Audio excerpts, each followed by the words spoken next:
You were asked about the chances of Bernie Sanders winning the Democratic nomination, and your view, your outlook was quite pessimistic. So I just want to show our audience what your answer was and then follow up with you on what you think today. Let's take a quick look.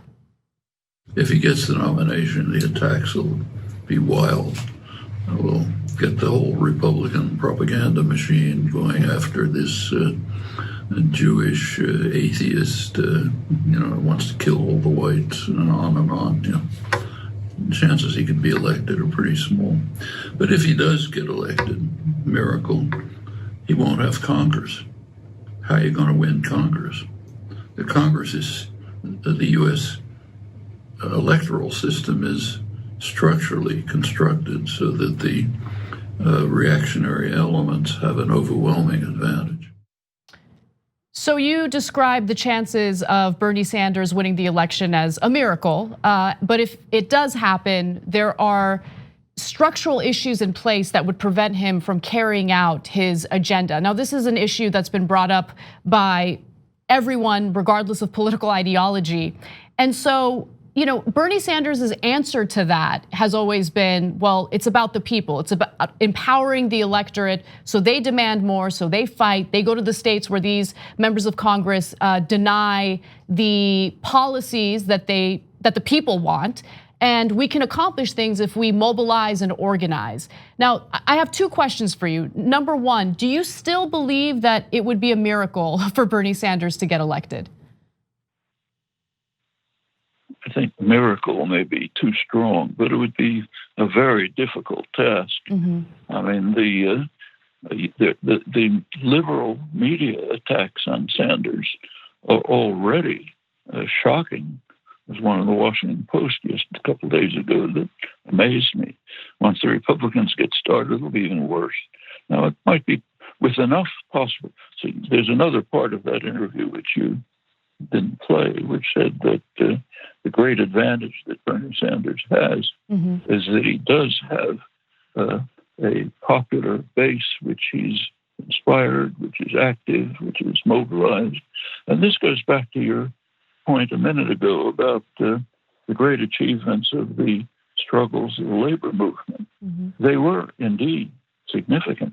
There wouldn't have been a New Deal if it hadn't been for CIO organizing, sit-down strikes, and so on. But that's one part of the story. The other part of the story was that there was a moderately sympathetic administration.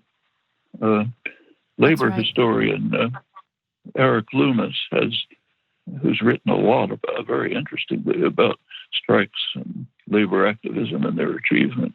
It points out that if you look at the whole record, the achievements of labor struggles have always been in the case when there was at least a mildly sympathetic, responsive power system. Then they could achieve something. Otherwise, they're crushed. So you need both. With Bernie Sanders in office, there would be a sympathetic administration, even if he didn't have Congress in his hands.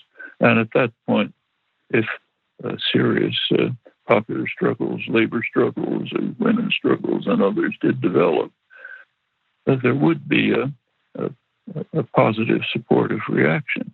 And that amalgam can lead to change. But that gets back to what we were talking about before. There is a decision to be made in November or in the primaries. Mm-hmm. And I think the decision's a simple one. Shouldn't take a lot of attention. It's pretty obvious what it should be. So make it. And then go back to work developing the popular struggle that will have to be the major part of this effort to institute major change. As I understand Sanders, he's pretty much what he's saying. I think that one of the biggest misconceptions is that if you just elect the right president to represent you, that would lead to the change that the people need.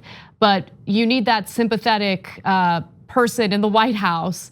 And then that's when the struggle really begins. That's when you need to mobilize and get politically active and demand more in order to really change the system so it benefits the working class as opposed to those at the very top. Professor Chomsky, thank you so much for taking the time to speak with me. I wish you had more time. I could speak with you for hours about this. You're such a fascinating person. And I thank you for your contribution to my education, to journalism, and more importantly, to the discourse in politics. Thank you.